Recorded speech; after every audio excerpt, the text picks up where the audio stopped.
خطایا جیسو کو kusakoma sorgo nilamak boy boy so chung sorgo kamay nay O Bible ang katong kasumono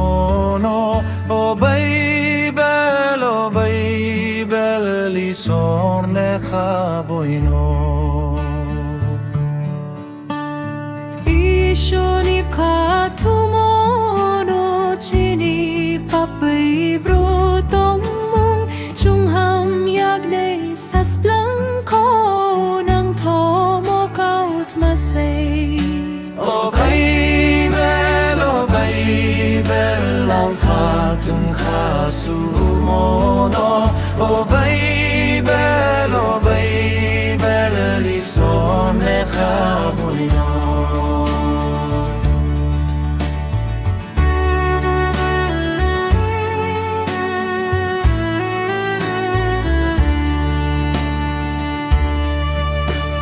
Jisung Bible kaham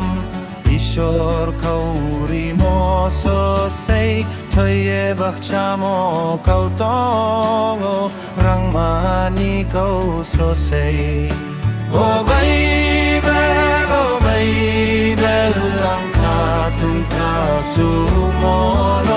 O Bible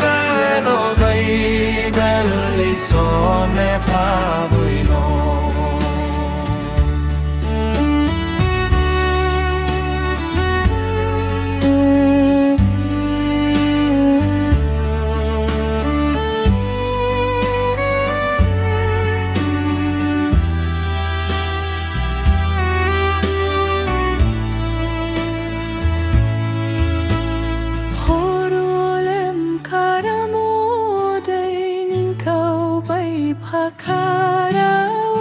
Don kaham neslay se chutong up kawo ang chutoing nay